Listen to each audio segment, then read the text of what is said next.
A la for la boo. That's exactly what this episode is all about.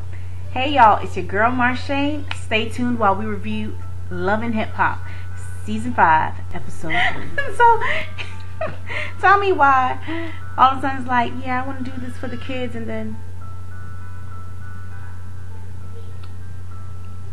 I saw your car. Really?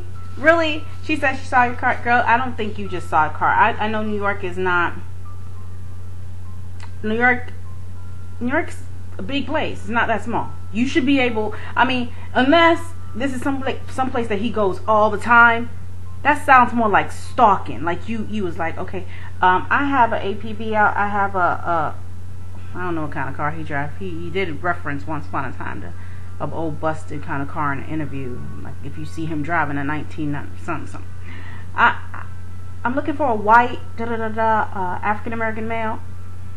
Listen, man, Amina, you're a beautiful girl. You shouldn't have to be chasing after your husband. It's not even like he's your baby father. He's your husband. You guys are married. You got the whole Miss Panky on your side. Like, come on, man. And Peter, come on. Why would you do that to her? She is pregnant. I don't know if you understand. I mean, you should. This will be your 8th child. Understand what it does to a pregnant person to have to go through all this kind of stuff. But to you, it's like you don't care. Your comment was, when Tara hit me up to actually, have dinner with the kids. That's all that was on my mind. I wanted to see them. So you have your house here and you have house number 2 here. The priority house is the one with Tara and her kids. And your wife, she ain't even in the picture. See Tara right here. That's crazy. And I felt really bad for Amina because he goes and he's looking at it like, oh, she popped up on me. But you promised her this, I have something special for you kind of situation. So she goes and Amina goes around the corner and Amina begins to voice her thoughts. Because she clearly says, I definitely understand that, I could clearly see nothing's going to change. Did you need bifocals for that? I mean, I'm in Florida. I don't need bifocals to see what's going on in New York. From at least what I see on TV. You know what I'm saying? I can't help it. What the? Peter? Peter? What? This is not the first time you're standing me up for... And she wanted to say her. Because she paused. But then she said, them. And I took that some type of way. Like, baby girl, you didn't understand that he had children prior to you? You can't now bring the children into the equation like they're an issue and they're a problem. You can't take this out on them. But she was like, what the, Peter? This is not the first time you standing me up for them. And he says, well, why would you even come when you see me with my boys? Why would you come when my kids are there? Basically, like, girlfriend, you are supposed to be incognito. We are doing some double agent business here. You are the helper that I will be telling them if they ever see you. Oh, yes, that's my artist. That's my recording artist. That's my helper. That's my maid. That's my driver. That is the role you play. You are that other woman as the wife. And you just have to deal with it. It's crazy. And here go Gunz. It's not easy just walking away from Tara and these babies like that. Why would you tell that to her? Like, you just said basically, I'm still in love with my old girl. Basically, that's what you just said. You didn't say it's not easy to walk away from my boys like that. It's not easy to walk away from Tara and my boys like that. As Richie Dollars like to use that term, that is a very creepy move. I understand you are in love with 2 women, but you need to devise. You need to figure it out. It's not cool. It's not cool at all. It's not cool, and I feel bad for her. So, anyways, Peter says what he has to say to his wife. And she's basically like, but Peter, you do this all the time. And he's like, listen. So then she plops herself on the sidewalk. Like, I mean, she was throwing a tantrum. She was throwing a tantrum, and you know what? She's pregnant, and that's the only lie I can give her. And Bly is okay. That's the only allowable ability I can give her for that. Like, okay, fine, you're going through emotions, your hormones are all over the place. Fine, I understand. But now you sitting in your white outfit on the side of a New York street where I don't know who done pissed on, who done on, and who done. You know what I mean? So anyways, he goes back. He says, you can't just sit. He says to her, you can't just sit there on the sidewalk like no little puppy. He done referred to his wife like a dog. How you gonna refer to your wife like a dog? Why? Because you have doggish behaviors. You Peter, you have doggish behaviors. So that's your first reference. And I don't like that. That's not cool. So anyways, he walks back around to the little table that he was cozied up with his boo with. And he says to her, man, she around there bugging out, man. She's sitting on the sidewalk. I done told her to get up. I don't know what to do, man. I don't know what to do. So Tara lovingly says, and I respect her for that. She was like, you know, do you want me to go and talk to her? And he was like, I don't know if it's going to make it worse or better, but basically I'm out of options. I don't know what to do. So Tara gets up and she walks around the corner. She was like, hey, you know, in her head, of course, that voiceover, it makes no sense for a pregnant woman, no matter what the situation, to be sitting on the sidewalk. And I completely agree. And Peter walking away and leaving her, I don't respect it. Unless he, in his head, knew that he was walking away to go get Tara's help for this. My man cannot leave me on no sidewalk and I'm pregnant with your child. You out your mind. So anyways, Tara comes around the corner and Tara's like, you can't just be sitting here like this, boo. You can't just sit here. And she's like, oh, but stick up in. Oh, these people over here have me going crazy. Okay, so it's where Tara pulls up it and she starts to, you know, she comes off motherly and consoling. Okay, so now because of how Amina's acting, Amina's looking like she's like this little kid having a tantrum. And Tara's like, oh, baby love, come here, sweetheart.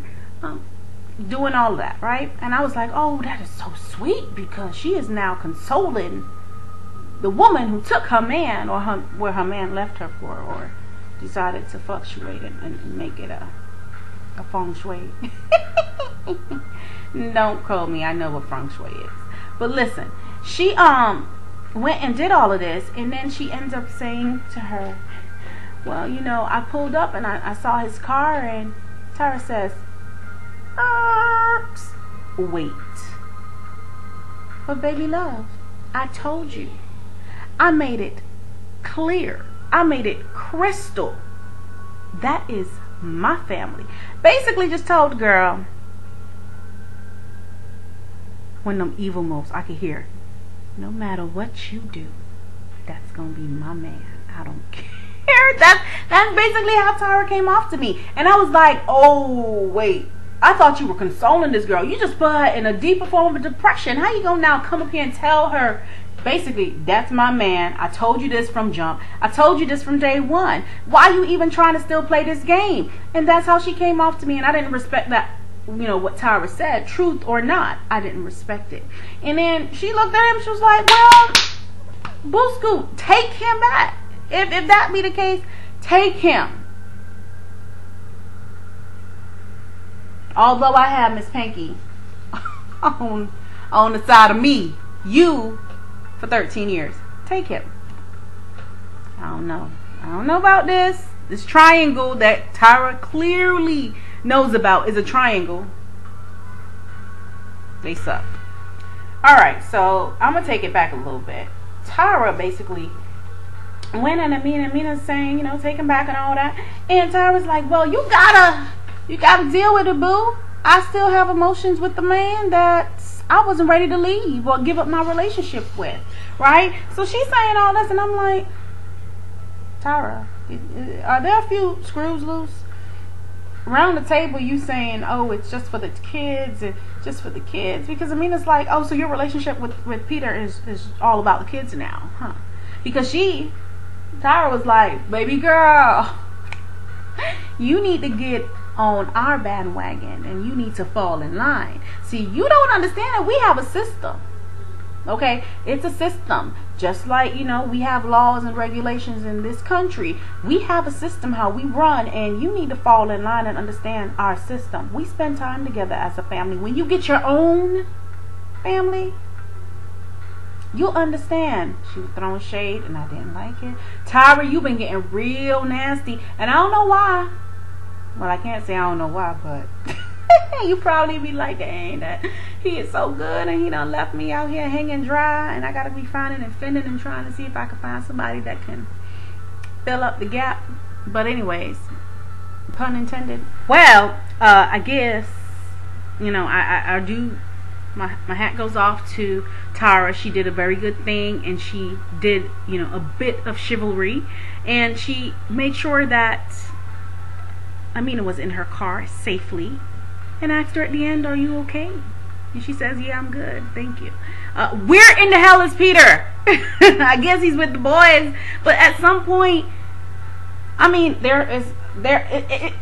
it's not like he could say, well, I didn't want to leave the boys by themselves. There are camera crew members there, so I am sure them boys would have been just fine. There wasn't going to be anybody that was going to be taking them kids anywhere. So you could have clearly went and go back and see how your wife was doing. You left her on the side of the street. But anyway, I'm done. I'm done with that triangle. I'm done. They coming over here. No way. I'm done with them. Okay, on to the next part. The Pimp Squad meeting. Nope, can't even call them Pimp Squad. The Creep Squad meeting. And who are the members? Let's see. The president and the vice president. And they're both in a close running race. And who is the president? Maybe Cisco. Maybe Cisco. Is it Cisco?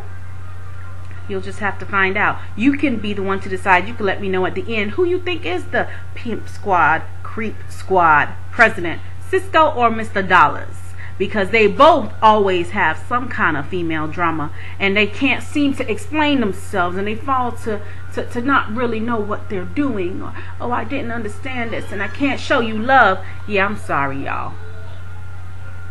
Y'all let me know, because I can't tell. They both probably the presidents. Owner and co-owner, president and vice president, or two presidents on top. Jesus, have mercy. These people now have done met in the Pimp Squad meeting, and basically Cisco's telling and getting Rich up to date on what's going on with him in his life, and he kind of started on Rich first to tell him, yo boo, I know Erica is asking you, telling you that you need this, but that's your fault. You should have basically told her, the game from the jump, which I agree. Not as important. He was like, back to you, because he didn't want to hear that. Anyways, so Cisco's like, yeah, my little shorty, I gave her the gold package. Gold package? He gave her the gold package. He gave her that, as they say. And I didn't say it. They said it on the show. I didn't say it. It was all bleeped out, though. But you know what I mean? He is convinced he has that golden spoon kind of feeding behavior. That when he gives a spoon, the spoon is something that hooks. He went fishing and he caught a big one and it stuck. It couldn't get off the hook. So anyways, she basically is over in New York now, and he's telling him like, yo, I don't know what to do. This the girl's here, and then she came and she lied to me, and she told me now that she got a kid, and his boy's like, yo, what's the problem? I don't see the problem. So what? You got kids, she got kids. They can kiss, hug, play together. They'll be fine. Boo was like, but I ain't tell her. I got my baby mama pregnant again. So I'm sitting here like, wait, it's not even just some random chick. It's a baby mama. So that means you got history. You got history with this chick that you just got pregnant again. It's 6 months. And he's like, yeah, I ain't tell her because, it happened while I was with her. No, it didn't, because you can't really call that a relationship. You can't call that a relationship where I'm only with you when I'm in your state. You know what I mean? If that be the case, them businessmen that fly everywhere and then they might pick up a hooker here or pick up a hooker there, they have relationships with that particular hooker, and they might have that particular person that they see at that time, and that's the situation. You just need to explain to her from jump the situation. Just like you told Rich. You should have told Erica she don't know the game. She don't know it like you do. You should have told Diamond, Miss Strawberry. Listen, Straw. Miss Berry. this is how we gonna roll it. But you didn't. So you got this girl hooked in on your golden package, as you would say, and basically you got her fronting and acting crazy. This girl is out here, ain't nobody gonna bring me nowhere. Matter of fact, she moved down on her own. She cuckoo for Cocoa Puffs. She moved down. Ain't nobody gonna make me move nowhere, and I don't even know where you live at, boo. That's suspect once again. Anywho, so they have their meeting, and Rich is like, yo, you know, he's trying to, you know, Cisco's trying to make Rich know, yo, I got some feelings for her, some kind of feelings. But with the feelings that I have for her, Rich is like, you need to tell her that you got a son. Stay tuned for that drama. That is some crazy mess. Ain't nobody gonna put me in no situation like that. So anyways, now Erica, Miss Mena, is up in Prospect Park with her best friend Albie, and they there, and they just basically talking about this whole issue. He's like, well, how are you and Cyn? What's going on? And she's like, well, what happened, you know, remember we was in Miami. That's where I'm from. Well, indirectly. But yeah, when they were in Miami, apparently she was popping bottles, and she was pouring bottles in booties, and, you know, rounded, you know, lipoed people. Yeah, she was doing all of that, popping bottles on everybody. And it came up on Instagram. Somebody took a picture. She's like, oh, well, you know, it kind of came up. Stop saying, like, what you mean it kind of? You are on a small level of what is celebrity. So if someone sees a celebrity, they're going to take a picture of the celebrity. Get hip with the game, boo. There is nothing you can do that will be hidden. Okay, your life is no more a secret. It is all open. Open 24 hours a day. Yes. Okay, not throwing no shade, just saying. So anyways, they sitting up there, and she's there telling, you know, and Cyn's upset with me. She's not answering my call. She's not talking to me. And he's like, should I give her the tea or should I not give her the tea? And of course he's gonna give her the tea. He's like, well, I only feel it right, you know, if you're my friend, for me to tell you, you know, I was driving down the road, and as she tells her story to Albie, it's the what up, Erica, as she imitates Cyn in the way Cyn speaks to her about these pictures.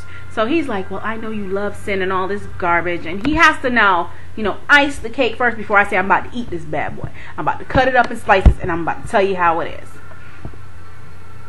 He done told her now, and he's like, listen, all right, I was rolling down the street, smoking weed and sipping on my gin and juice, and I saw Cyn in a black car, but she wasn't driving, it was another dude. Yeah. That was crazy. Like, there couldn't have been a different time for you to tell her, like when they're on an okay mood, but she wasn't on 100. But anyways, it's drama, it's the show, it's the life of what it is. He tells her how he sees Cyn in the car. He sees Cyn in the car, but she's the one driving the car. This dude is driving the car, and it's the dickum dude. And I'm like, okay. And she, you know, is opposed to have been giving fellatio to the personnel. Now, I hope there aren't any kids watching, so I would use the term fellatio. But she's giving fellatio to this other personnel, and so now Erica's on. She gets swole inside. She like, what? No, not Cyn. That is only something I can do. She ain't say it, but you know what I mean? Like, she. So, apparently we were at the park, somewhere I need to be very soon. Need to lose some weight, just like Mendeecees is trying to. Apparently he went in jail and he ate a little bit too much, because of course all you do in jail is eat, watch TV, take a shower, pump iron, eat, watch TV, take a shower, pump iron, maybe pick up a book or two, and if they have church services, maybe go. I don't know. Never been there, but I'm quite sure that's the regiment. There's not much else you're doing. Maybe some visitation. Of course, and speaking of visitation, so we're at the park, and it's Miss Yandy and Mendeecees, and they're working out because Yandy's getting on her like, yo, boo-boo, I love you and all, but you starting to get a little chunky for me. Too chunky, too much for me to hold. I need you to slim back down, boy. I need you to be back on my status, because you got to recognize now that I done upgraded, I need you to upgrade with me, baby. I need you to get back and get back on this grind here. Understand where we at. We on a different level. We can't be like regular folks where you can just put on some pounds and it's okay because you're getting old. No. So they exercising and everything, and Maurice is there, Yandy's cousin. I'm not sure if it's her cousin because there was a shot in the video where his eyes were looking like it was looking at something it wasn't supposed to be looking at, but on Yandy, that is.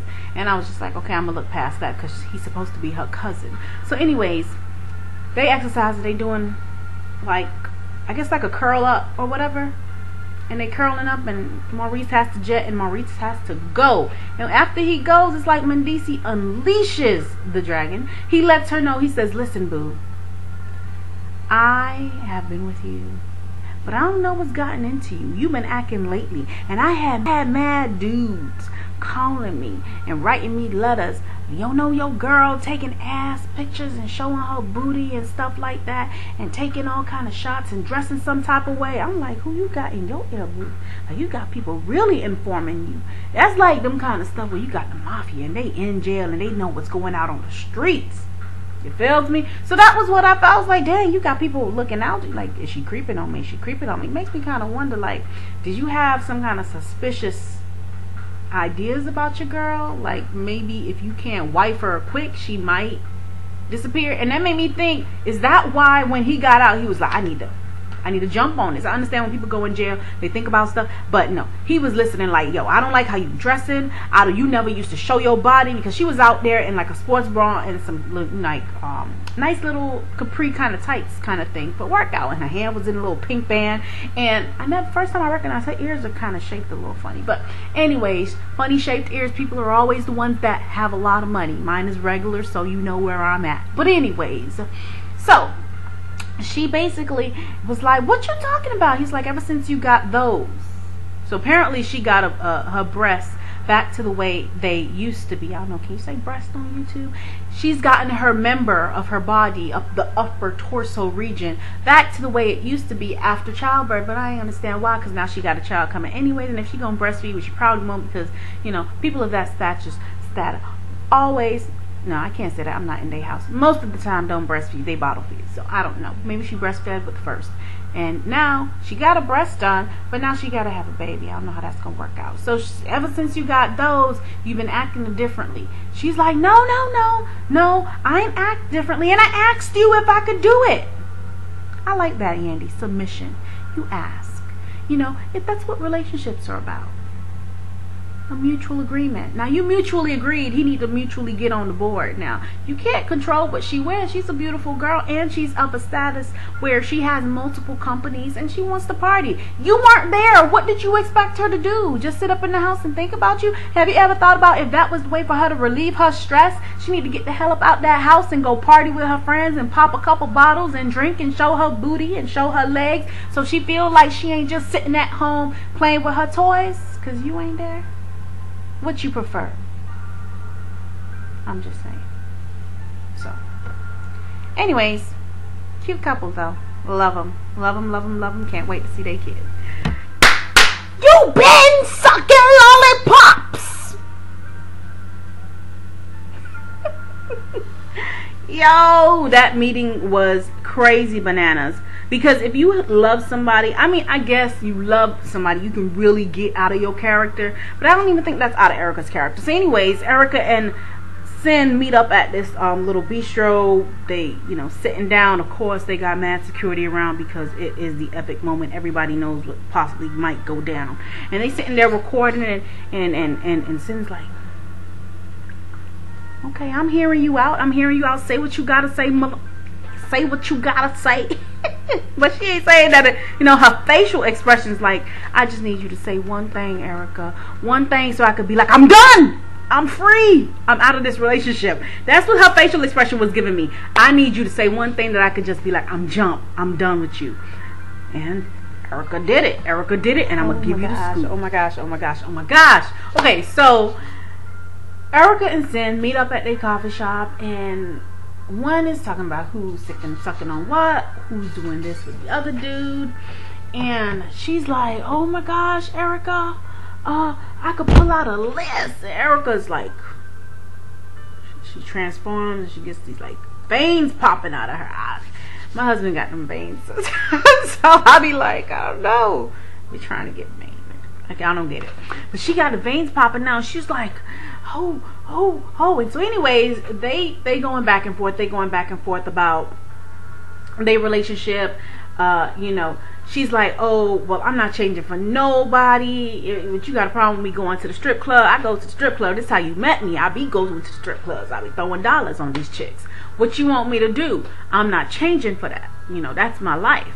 So Cyn's like, I ain't talking about that. I'm talking about other stuff. You don't respect me. You don't love me. You say you love me, but you don't respect me. That kind of stuff. And so anyways, she then says, oh, well, I'm going to pull out this list on you. And then she talks about, really, a list on me?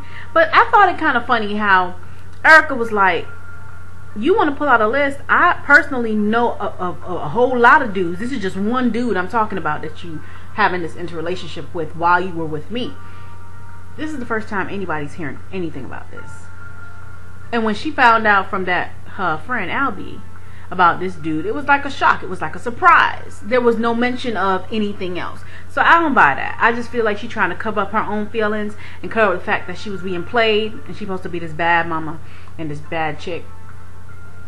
I don't get it. Anyway, so she can't handle the pressure. It's like a pressure cooker, and they have her. This is her, and pressure is just building and building and building. She spazzed and she pushed Cyn. It looked to me like she was shoving Cyn. Cyn was like, "Yo, E, you put your hands on me. You put your hands on me, E." And I was like, that sounded like it was in some gag or something. You put your hands on me, E. And I was like, okay. But yeah, she pushed her, and there was no need for that, because Cyn stood up off the table because Cyn was starting to get upset, and she was like, yo, you buried, son. You buried. I'm good without you, man. With or without you, I'm good. You're buried. You're dead to me. You're done. You're over with. We don't talk like that down here. I don't know if it's a northern thing. I haven't really been up north, but I do love the New York accent. And when she says, you buried, son, trying to get my New York accent in, son. You buried. You buried, Cyn. You buried. You will not be anything else, Cyn. You will not be, because I'm done. I will demolish you. You're done. You're done. These folk, okay, let me tell you. And so this now switches over to where you have Peter and Amina, and they're at their apartment, and they're just talking about what's going on, because Amina's in the house taking care of her baby duties of, getting everything ready, and they're sitting down talking, and she's like, that wasn't cool. That wasn't nice for me to see, and, I can't believe that, and you know what happened? Hold on, let me pull the card out. Bam! Let me tell you, the doctor said that she's too small. She's too small for 35 weeks. Peter's face was like he was in shock. Like, what are you saying to me? Like, for real. Okay, yes, Peter. You're stressing her out. Do you not think that your double life is making her go crazy? Like, she is with you and Tara and the boys, and you are never home, because clearly we saw that in the last episode when her sister was like, so where's Peter? And she was like, oh, well, this is what you get with when you're married to somebody like Peter. Like, seriously, Peter, you have her at home by herself, pregnant. Who's there with her? Who's there taking care of her? She has no family here, so you really not doing good right now. But anyway, so Peter's looking like mad crazy. He's like, well, I'm gonna do what I gotta do to change. And she was like, what are you gonna do? What are you gonna do? Because you always say that. You always say sorry. You always say you're gonna change. You always say you're gonna make some kind of effort, but you never do it. It's always the same old thing. So he's like, I'm gonna come home. I was like, ain't that what you're supposed to be? Ain't that what you're supposed to be anyways? But anyhow, she was like, I'm gonna come home. And she was like, okay, that's, and every night.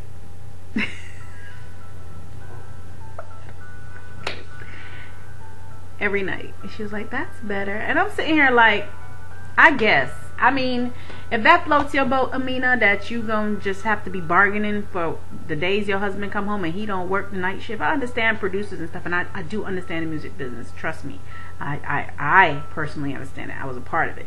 You have to grind. You have to, but under circumstances, your wife is pregnant, you got to make some kind of arrangement where she is okay and she's doing fine. But hey, who am I to judge Mr. Peter? Because I am only human myself. So this part of the actual episode I was a little saddened about, but it made me kind of view Cisco in a different light. He actually shed a few tears there in that episode, and it allowed us to see exactly why he was a little protective of himself and his feelings a little bit. It was a meeting with him and his mother, and they were sitting down and they were basically just talking about where it all went wrong. Apparently he was raised under seeing a lot of abuse. His mom was abused, from what I'm getting. I wasn't there, but his mom was abused when he was younger, and he couldn't really defend her, and he wanted to always defend her. And he actually told his mom that he feels like she's the first person that broke his heart. And she asked him, you know, do you love Diamond? Do you love Diamond? And I think it's a good mood, though, in the fact that his mom has met his girlfriend before, because a lot of dudes don't introduce the girlfriend to the mother unless it's a serious thing. So she asked him if you know, do you love her? And he says, well, I think so. And he said, yeah, but then he said, I think so. You know, it's kind of like a retract. And she was like, well, I'm not sure, because I'm not sure you even know what love means or how to love. And apparently every time love comes around, he basically kind of pushes it away, or he backs himself away from the situation. And I understand that method. It's a method of protecting yourself, and because you don't want to be hurt, you don't want to have to go through certain situations, you don't want to repeat a cycle. And I think what has happened to him growing up deeply affected him as far as his outlook on life and outlook on relationships. But I definitely do hope that he can get some help and that he can have some form of a breakthrough concerning this matter, because it can be a drawback from a wonderful person. He could honestly be a wonderful person. I saw him shed some tears, which made, you know, he's human. He does have feelings. He does, you know, have an outlook on things. So definitely you got some kudos points from me. Just deal with your girl a little bit better and we'll be all good and gravy. It was nice to see his mom, and he looks just like his mom in my opinion, but I don't know what his dad looks like, but he looks like his mom. But good dude, good output and good looking. But don't blame your mama for what you're doing to your girl, because definitely, yes, some things that you experienced with your mom actually was, you know, the start of the issue. But you're an adult, and with help you can control it. You know what I mean? You can control what you do.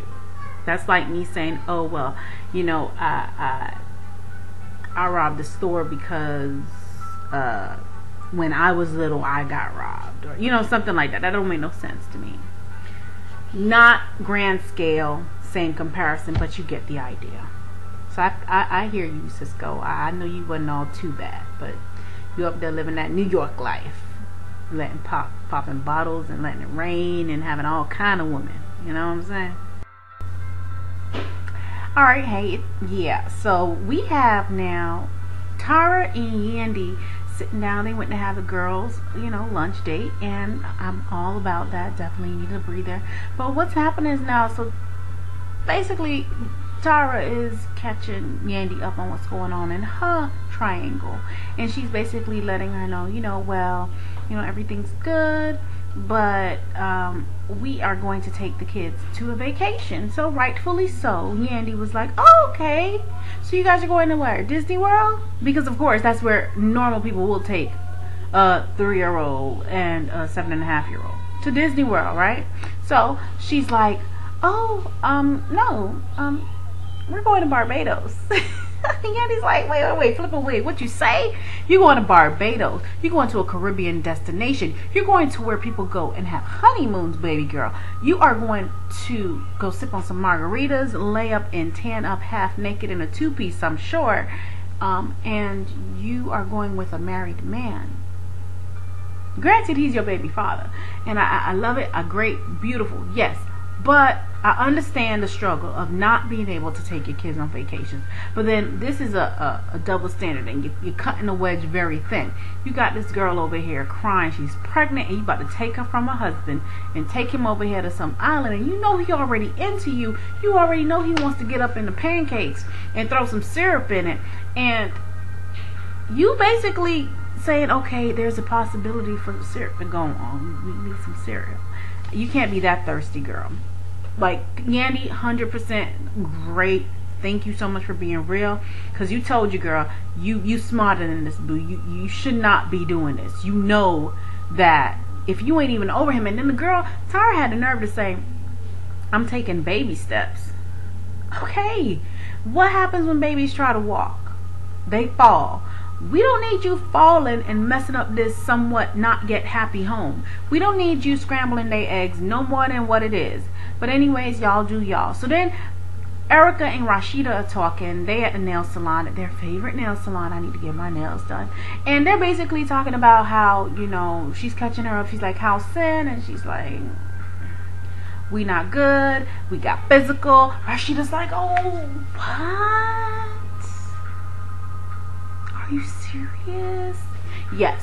And so she's telling her, and Rashida 100 again. I like that. They had those back to back where, you know, Rashida was like, there's no reason, I don't care what the situation is, you shouldn't have put your hands on her. You know, you definitely love her and she loves you, and there's no reason for that. I mean, we grown people, grown individuals can have an intellectual conversation without having to put 10 fingers and 2 palms on anybody.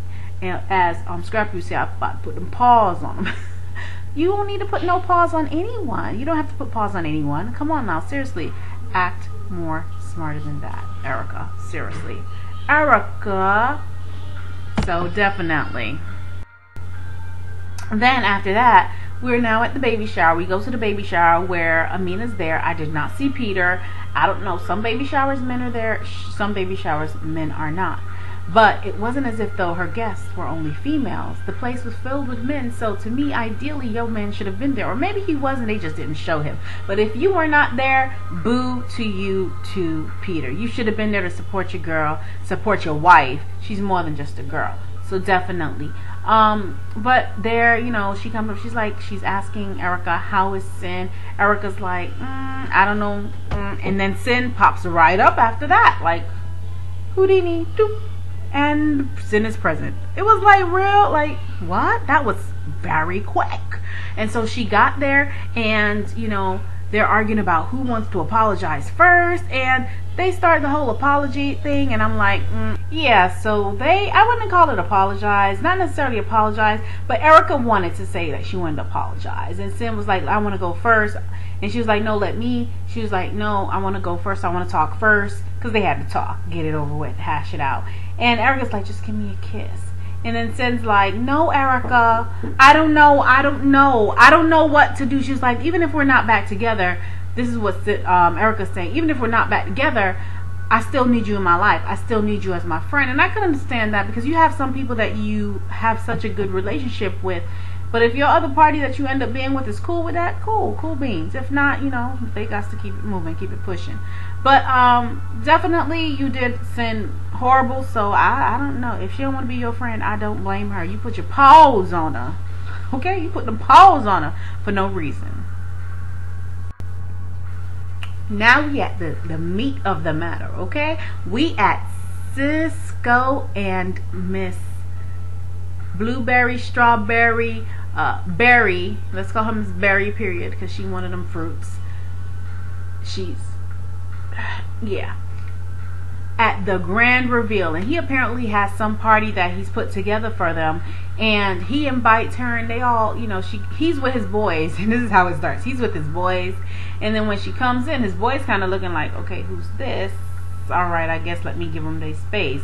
And then he comes, they hold hands, and then he brings them to the center of the actual crowd, and he's like, you know, I want to thank everyone, first of all, for coming out and for showing support, and I have my girl here who is, you know, from LA, and she's moved here to New York, and I just want to throw this party for her and tell her welcome to New York. And no one's really saying anything. The room is still quiet. like crickets. Literally like crickets. And then he says, and I'm gonna be popping bottles for everybody tonight. Everybody was clapping, looking at her like, girl, he's spending money on you. I was like, this is sad. This is sad. This is really sad. Because first of all, he didn't say my girlfriend. He didn't say my baby. He didn't say any affectionate term to really solidify that this was a relationship to me. To me. Maybe that's how they talk up north. But to me, just saying this is my girl, that could be your friend and you just want to show her a good time. That could be, you know, one of your friends or your best friend and you just trying to, you know, make her show like, hey, have a good time in New York. Come on now. And that girl looked like she was about to fall out. Like she was in church and caught the Holy Ghost. She went, I was just making them ugly faces too. Like, I'm so shocked at my surprise party. It's my birthday. I'm 52. Yeah, it's one of them. Yeah, it wasn't cool. I mean, it was a good look.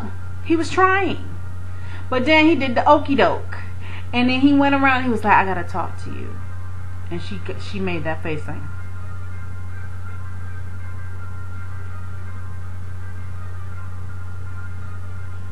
And she was like holding herself, like she became real distance. It was like real quick switch, and she has a crazy look. I don't know if anyone else has ever seen it in her face. It's either the fake look or a very crazy look. Those are her two facial expressions: the fake or the crazy. And so she got over there, and he's like, I'm glad. And she was like, thank you. And he was like, oh well, I've been lying. I've been holding something from you too.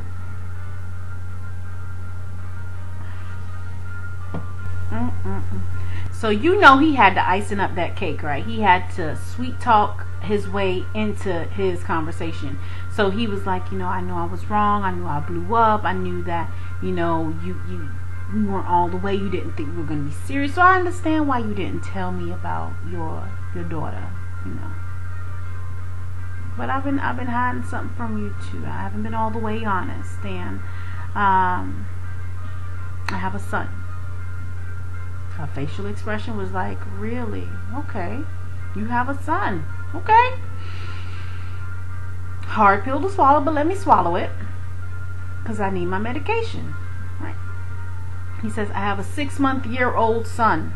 6-month-year-old son. I don't know how that goes together. It's either you're a year old, a few years old, or you're a couple months old. But he has a 6-month-year-old son. It's okay, I'm not bashing you. Let it be. And she was like, what? Girl, neck almost popped right off. Apparently she spazzes. I watched 2 portions. I watched on my DVR and I watched on VH1 itself. I personally, on my DVR, I did not see the portion of what I'm going to speak about, but it was on VH1. And it was where Diamond, and after she spazzed out about the whole 6-month-old-year-old child that he has, and she was like, who's the fish or itch or female dog? And he was like, don't call her that. And she was like, no, who is basically, who can compare to this? Who can compare to this dime piece right here? That's what she wanted to say. And he was like, my baby moms. And she was like, so we'll see a little bit more about that. But on VH1 I also saw where they met up after, and they met up at the actual pier. It was like a pier kind of a thing, and he brought 2 teddy bears. He bought one for her and one for her daughter, and her daughter basically, he bought the pink one for the daughter and a brown one for her, and she said, oh, this one's mine. He said, she took the brown teddy bear and tossed it in the river. He's like, she's gonna just throw the monkey in the river. And he went ahead to tell him that she loved him and that, you know, she forgives him, and he wanted to make up. He was trying to bring a peace offering, and she was just like, basically, I don't care, I don't see you, you don't matter to me, and you know, that kind of stuff. It was kind of hurtful to see she wouldn't even open up to allow him to be a part of the relationship, but or to make amends for what he did. But she was like, I'm single as a dollar bill. And I was just like, right. And it kind of showed you what kind of girl she was. She was like, oh, you came here apologizing with a teddy bear? You brought me a teddy bear?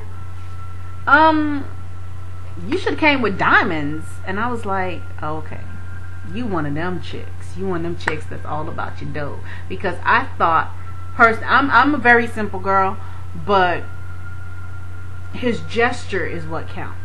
It's not what it is. It's the gesture that was important. Because if you would have not said anything or done anything, then you would have been like, whatever.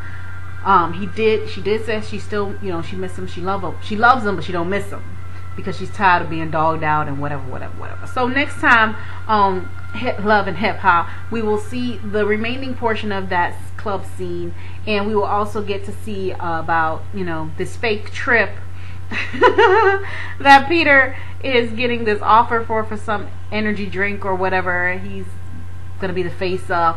Yeah, right, whatever. You're going out of town with your boo, and you need a cover-up story, and you'll probably come back and say, oh well, they decided they didn't want me after we did a couple shots and shoots and whatever.